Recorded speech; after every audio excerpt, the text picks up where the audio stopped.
Negara hadir untuk melindungi hak kekayaan intelektual setiap warga di Indonesia. Lantas seperti apa penanganan hukum dalam kasus-kasus yang timbul di kekayaan intelektual? Saya sudah bersama dengan dua orang yang luar biasa. Ya. Ada Pak Dr. Rudi Pardede, SH.MH, kemudian ada Pak Musa Nababan, SH. Saya pertama ke Pak Rudi dulu ya.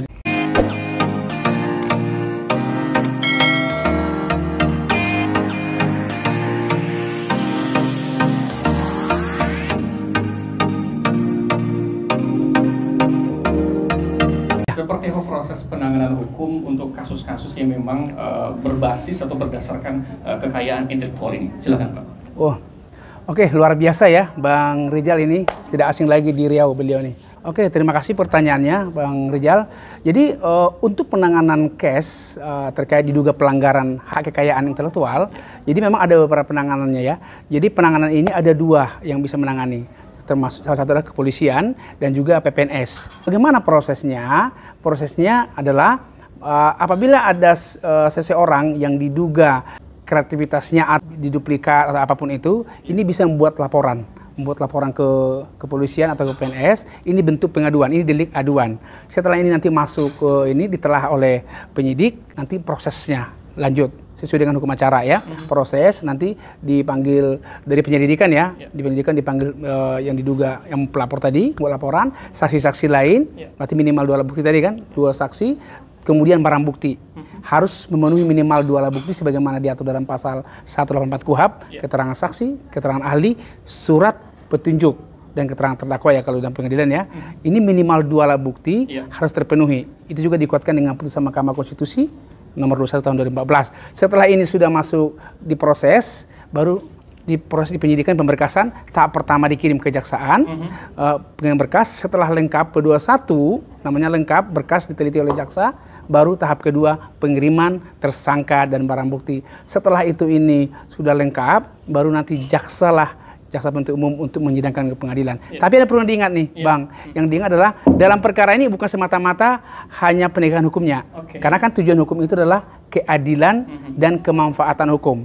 Jadi nanti seiring berjalan kalau dalam proses ini kedua belah pihak melakukan mediasi, ini dimungkinkan boleh diselesaikan. Karena kita menganut ajas hukum ultimium remedium. Berarti senjata pemungkas terakhir adalah tindak pidana. Terima kasih. Deliknya aduan ya. Iya.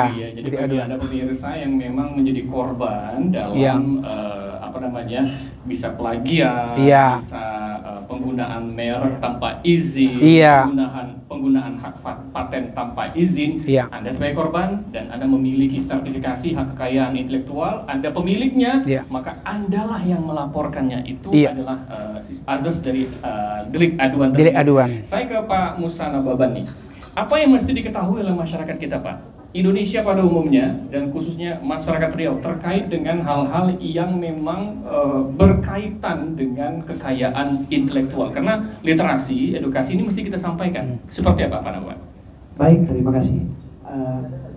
Masyarakat di Riau khususnya dan Indonesia umumnya terlebih dahulu mendaftarkan apa ide yang dia miliki. Karena kekayaan intelektual itu merupakan ide yang diejawantahkan dalam bentuk beberapa karya. Apakah itu di bidang merek, paten, hak cipta, desain industri, maupun rahasia dagang. Dengan didaftarkannya, maka saudara-saudara sekalian mendapat perlindungan hukum dari Direktorat Jenderal Kekayaan Intelektual. Perlindungan hukum yang dimaksud juga bisa saudara sampaikan melalui PPNS Ditjen KI atau PPNS Kanwil Kemenkumham Riau maupun melalui kepolisian. Diatur lebih jelas antara PPNS dan Polri terkait penanganan di bidang kekayaan intelektual ini di dalam pasal 6 KUHP tahun 1981. Demikian.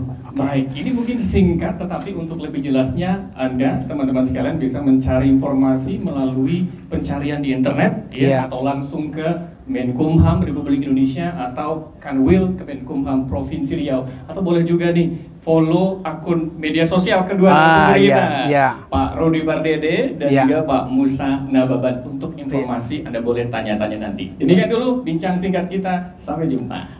Salam sukses, salam Pro Justisia. Salam sukses, salam Pro Justisia.